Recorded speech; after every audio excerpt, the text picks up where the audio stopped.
Saeko. This is Jordi Tárrega from Barcelona, writing for Starway Rock in Spain. Sorry for the misunderstood last time. I missed the interview, Yeah, yeah, so yeah. so sorry.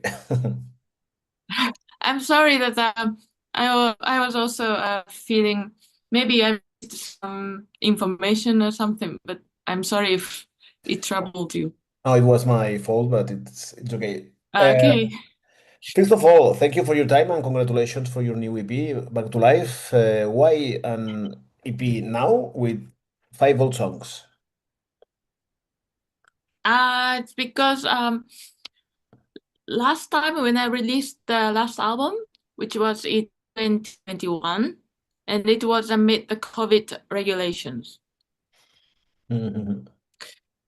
And actually, originally, I moved to Germany in 2091. Yeah, it was just before the COVID, and I planned to release this album and also trying to build up the networks there in Europe, hoping to do some shows after that. That was my plan, but of course, under the COVID regulation, nothing was uh, possible. And actually, I had to extend my visa because I'm not a EU citizen. But when I tried to extend, I was told by the foreign department that I cannot extend my visa because I didn't do any shows. And where But are you? how can I, Where are you right now? right? I hope. Now, because I'm not a EU citizen, so I wasn't allowed to stay anymore because of that. And I had to fly back to Japan. And then, which was in 2022. And back then was the COVID was going on. And then as soon as I came back, I got injured and I had to stop everything anyway. So actually around December last year, no, December 2024, right? Yeah, December 2024. Mhm. Finally, my injury, I was able to recover from the injury. It took about 2 years to Wow. recover. And then because I was able to move again, I thought maybe now I can play music again. So that was why I wanted to release something to say that I'm still alive. I mean, because I had to stop that way, and then after that I couldn't do anything. And I felt I have to give some sign just to show that I'm still here. And because I couldn't do any shows because of the situation after the last album, I I didn't want to put so much energy to make another album, Mhm. Okay. because in my case, I usually write all the songs, music and the lyrics, and which is a lot of work. And when I write lyrics, actually I do a lot of research, to read so many books to have the concept. So it's really time and energy consuming to make one album. But I didn't want to do it again. First, I wanted to release something just to show them here. And I hoped that if I could play some shows, that would be better. And then maybe after that, I want to release a full album. But for the moment, I felt the first thing I wanted to do was like, no more albums. Because when I released the second album, which was long time ago, but just during the production, we got so much trouble with the label back then. And so as soon as I released the second album, it was the same. I had to fly back to Japan. I couldn't extend visa. And so I had to stop all music uh, uh, activity. I was very sad. In my opinion, I released the best album for me that time. I mean, Mhm. the one I could do myself. And I was very satisfied with the album, but I wasn't able to do any shows. And the same thing happened after the third album, after 15 years when I released this album, saying like, okay, now I'll do it. So of course you know what I feel like, another album again without doing any shows. So it was more like, no, no, no, no, don't spend so much time and energy only to make album this time, but more concentrate on the networking and trying to find out the opportunity to play some shows, you know, that reason. And then also some people said to me like they want to uh, buy the first album, but they cannot get it anymore. So I felt like, oh, maybe it's a nice idea to re how arrange it and record it again now with this great lineup. And I'm very satisfied with the results. I want to tell you two things. I started with this album. I got Oh it. yeah, thank you. And I attended Wacken Open Air in 25, and I saw you singing and playing in Wacken. It was fantastic. Thank you So, very much. no, no, uh, Yeah. it's amazing. Yeah, thank you very much because a lot of people back then they wrote a review like, oh, she doesn't know anything about music. Or actually there was one Spanish, actually that was a Spanish magazine who interviewed me and said like, I'm sure that actually it's not you who is singing this. That kind of thing everywhere, Mm, and she cannot play at all, or that kind of thing. So, if you are there at one, you know that I can play, mm. right? It's So I amazing. was very sad that releasing only the album and didn't have an opportunity to play. Yeah. Let's talk about the lineup. Michael Herré, Alessandro Sala, Gino Benedetti. It's great names. Yes. And so you may talk about how I uh, encountered them and how they, yeah, came together. Yes. Yeah. Actually, they already played for the last album. So um I will explain how they came together to make the last album in 2021. It was actually the Guido who first agreed to work together with me to for my comeback. Uh, and it was in 2019 February actually, when Trick or Treat came to Japan. I was an interviewer for the local music magazine, music webzine. Mhm. And while I was interviewing him, or maybe after the interview, yes, we were just chatting. And then he asked me, I don't know, some Japanese people who are there who knew me was like, oh, actually, she's also a singer and she can sing. She sings very well, very good. So Guido asked me, oh, you are also a singer. And I said, yeah. And so I said, actually, he said, like, actually, I have seen the Japanese heavy metal singer long, long time ago at Wacken Open Air. And I said, like, yeah, that's me. And he was like, serious? And I said, yeah, yeah, yeah. And then after that, he was like, wow, that was really good. And I remember it was really amazing, blah, blah, blah. And then after that, because I interviewed them and I also, my photographer, a lot of live photos, we exchanged the email addresses. And then I was contacting with him, and then one day he was like, by the way, you sang so well at Wacken, and why are you not doing it right now? No? And so I told him like, actually, I'm thinking of doing it again. And actually, before that, about 10 years or so, I had some legal matters to solve, which was another reason that I couldn't sing again. but it was solved in 2017. So in 2019, I was really looking for a new members to do it again.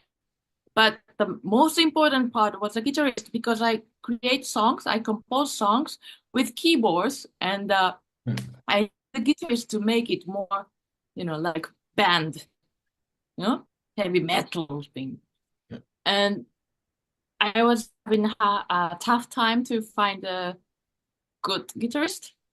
So, and then he was like, he asked me, so said, yeah, actually, I am looking for a guitarist, but I don't find a guitarist. That's why.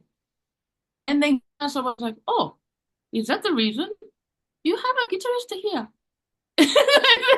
Serious? Are you sure? And I was like, yeah, why not? And so that's how we started. Yeah, yeah, yeah. And I contacted Michael because we've been friends for years, and he supported me since the first album and the second album as well. So I personally know him very well too, and he's a very nice person, not only as a musician, as a person, he's a great guy. So I wrote to him, and then I explained the situation, and then I think he said, "Yeah, I'm happy if you try again. I will help you." Mhm. That was his answer. And so after that, I felt, okay, now I need a bassist. Then I remember actually sometime earlier than that, I did like a tour manager, Japan tour manager of Rhapsody of Fire. Mhm. It was because I remember uh, they released some Japanese bonus tracks in Japanese. And back and the record company, Japanese record company, was looking for a lyricist who can write the Japanese lyrics for their songs. But this was a bit difficult work because he or she has to have a good English and Japanese skill, but also he or she has to have a good music ability. Otherwise, you cannot really translate and try to fit Mhm. almost the same melody, but with the Japanese touch. So, and then of course, Rhapsody of Fire, their standard is quite high. So record company was in trouble, like, oh my God, we don't know anyone who can do this job. And then actually the record company contacted me back then and said, could you do this for us? And then if you can also record guide vocals, so how to sing in Japanese, that would be cool. And so I was like, okay, I will do that. And I recorded the vocals. And of course, I sang like as you hear on my CD. And then I took it at home and I recorded at my home small studio and then sent it. And what I heard from the record company later is that actually Rhapsody of Fire people were like, who is this singer? You know, because they were expecting some, like if translator just sing as a guide vocals, you don't expect the real vocals. But I sing just like a vocalist, and so they're like, "Who is this?" And so the record company explained it was me. So that was the beginning. But when they came to Japan for tour, somehow the usual staff member were occupied for other tours, and they could not find a good tour manager. And they contacted me again, and because you already have this relationship, and probably because I'm also a musician and I know how they should work, so I was asked to do something like a tour manager. So I did. And then back then, I don't know how many days it was, but maybe 4 days together. And then we became very good friends. And of course, I like all the members, but Alessandro was also one of the members I became very close, and I have found that we have a very good uh, wavelength. And of course, I like his play too. So when I think about, oh my God, I need a bassist, he came to my mind like, oh, maybe Alessandro, because it's Michael and Guido. I cannot ask bassist who has no experience, you know what I mean? It has to have the same, Mhm. more or less, like near same level.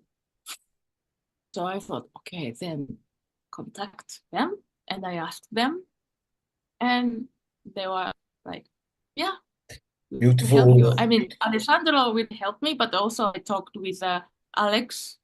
Yeah. And then he also liked me, um, because while doing this tour managing thing, I also talked with him a lot too. And then he was really kind to me and like, yeah, if you really want to do music again, yeah, go ahead, like that. And so Great. I was very happy. I want to ask you about why Saeko, because you lived in Osaka, but you moved to Germany to start a career in power metal. So there is a beautiful story behind it. Why did I move? Yes, In first of all in 2000, early 2000, right? yes. When you And started from Osaka, you moved oh to yeah, Hamburg, I think. Hamburg? yeah, yeah. Um, it's going to be a very long story, but if I try to make it short, back then, especially in 90s, the scene was very different, and especially in Japan, the domestic band had almost no chance just because of in Japanese. Um, you know, in 80s, 90s, a lot of Western big bands came to play in Japan. But this created the idea among the music, probably music journalists as well as music listeners, that heavy metal has to be played by Westerners, something like that. So if the Japanese people are playing in a metal band, they're like, oh, I don't listen to Japanese bands like that. And so record companies were like that too. If the band is from Japan, they don't listen, and so we cannot have any contract. And it didn't matter how good we are. Just because we are Japanese, there was no chance. And then the musicians themselves were kind of giving up, If the whole situation is like that, they're like, yeah, we love music, but we cannot uh, go further than this. We should be satisfied with this. And I could not feel satisfied because I wanted to reach many people. And then around that time, I became very ill and I had to quit my own band. And after that, uh, as a kind of treatment, I came to Europe, in Switzerland for 2, 3 months. And during my stay in Switzerland, a German fan, he was like a Japanese metal maniac. And then he knew a lot of Japanese heavy metal bands back then, and our band was his favorite. And so he emailed me like, "Hello, Saeko," and I think it was because it was my birthday. And then he wrote to me like, "How are you?" And I said like, actually, I'm in Switzerland." And then he was like, "Really? You're not in Japan?" And Switzerland is just over there, from Germany. It's just there. And we should meet up. And then he said like, oh, wait a minute, next week they're Wacken on there, and then we have one ticket free. I'm not sure if it was true. Maybe he just made up the story to invite me. But it's like we have one free ticket, and we are looking for anyone to join us. We have a car, tent, and everything. You can just come over and let's enjoy heavy metal festival, the biggest heavy metal festival for a couple of days together. And then I went there. And then when I saw this huge festival, to be honest, I felt unfair. I mean, of course, there are many great bands, which is much, much better than us. But, in Wacken Open Air, there are many bands playing. So some of the bands were not so good, no? And then I felt like, wait a minute, I can sing better, I thought. And I was like, and my favorite friends, like favorite bands, the Japanese local bands. I know there were several good bands. For example, Omyoza, maybe or actually the first drama of Galnerius was also played in my band back then. So I knew a lot of good bands in Japan back then, and so I was like, that band is better. My friend, that band is much better than. But we never have this opportunity just because we are Japanese. It's very unfair. And it is not only for me, but for all these good Japanese bands. And I thought, wait a minute, if some Japanese musician play here, maybe this prejudice, like no Japanese musicians are good, could be changed. I hoped so. And so I said, maybe I should play here. Mm. And of course, I had no idea how to. But I remember this German heavy metal friend who's with Alex. He was watching the show together, and I said, like, "Hi, Alex.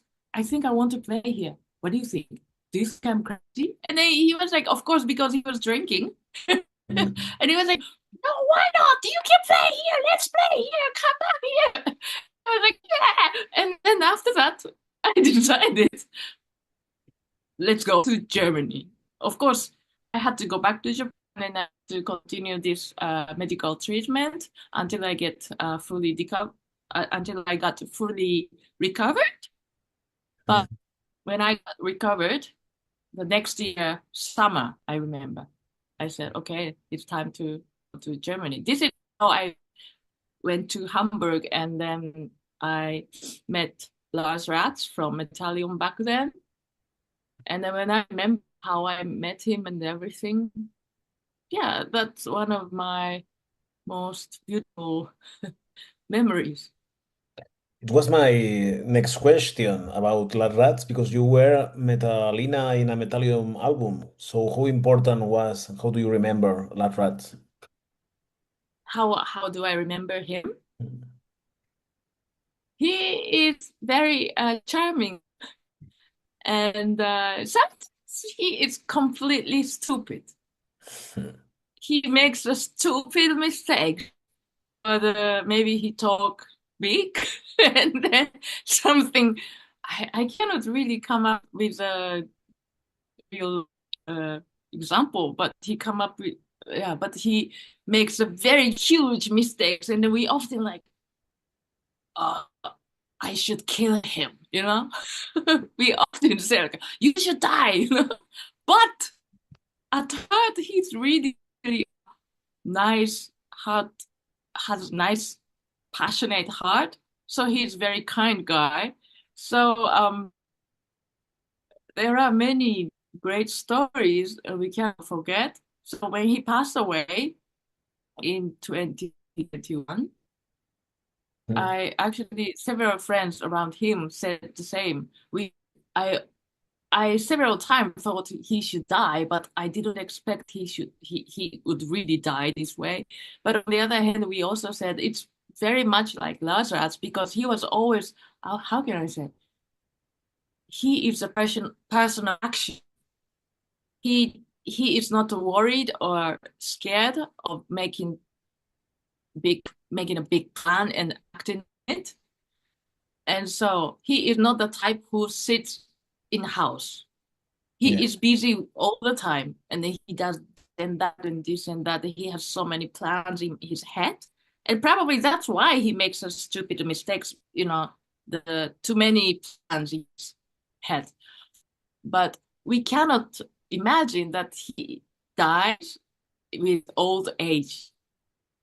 Our image is like his way of dying. Of course, we are all sad, but when we heard that he died from this airplane accident, Hmm. which he himself was flying, In Spain. and Yeah, it was. yeah, it in a way sounded very much like Lars.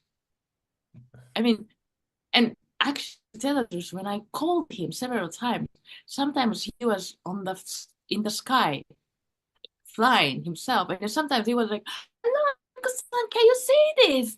I'm in the sky above the crowd." Probably, I assume he was doing something like that when he had an accident. Maybe he is not really flying normally, but maybe he was like, "Whoa, this is great! This is great! Let's take a photo." Maybe something like that, and that's how he got an accident, and it's very, very sad.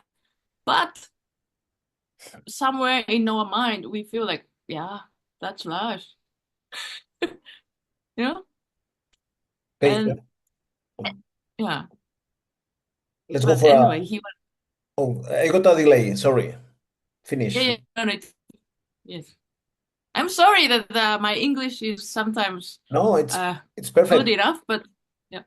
I just got a bit of delay, but Mm. your accent and your English is perfect. Absolutely. Okay, a really difficult one. Which is the first album you bought, but with your Look, own money? what, could you say that again? The first album you bought, you pay for, but with your own money. Ah, Do you remember? but actually, it's Japanese. It's okay. Probably no one knows. I can't answer, but I think no one knows this singer because she is Japanese. No, but you can say it to But me. she, It's interesting. the album called, I think, Fairchild by Ayumi Nakamura. I Mhm. think when I was at the first grade of junior high school, I bought this. And then she was not a typical idol kind of singer. She was more like shouting, very rock, right? Like, yeah. And then I liked her very much. And maybe that was the beginning of my music because the next year I encountered this heavy metal music. Yeah. But the 1 year earlier, she was like the first singer I liked very much because before that, on TV, I heard only idol music and I had no interest. But she didn't appear on TV, but yeah, she was more rock musician and different kind of music from the music we hear on TV. And her shout somehow had this energy, and I liked it very much. So I bought her album. Yeah. I will check later. Okay, the the final one. Have you ever cried in a concert? Do you remember the song and the band that moved you so deeply? Who? Yes, if you cry in a concert while you were watching a concert or while you were playing a concert. Mm. Actually, last month I went to Italy. I attended the Bang. What was it? Bang?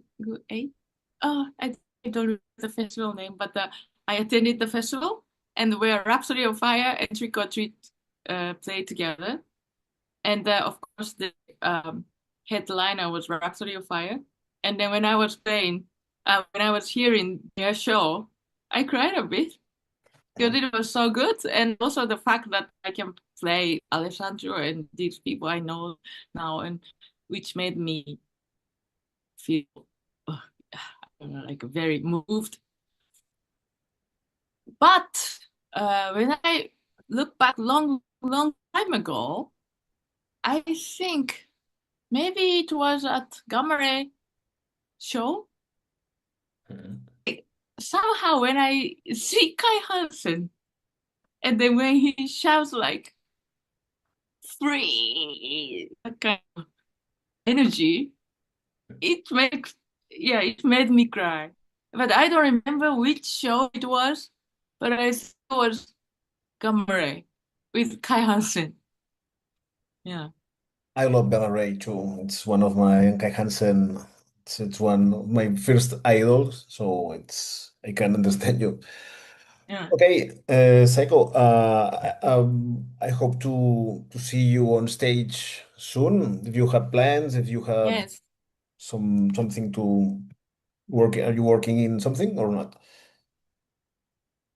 I'm just trying to look for the opportunity. So um please spread the word, which is very important because if there are so many bands who want to play in Europe, right?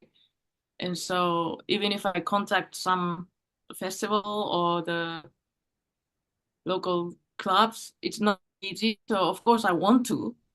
And so yeah, that's what I'm doing. And then also the next week, this EP is going to be released. And then I'm also we are also releasing the music video, lyric video. Mhm. So I'm hoping that you would like it. And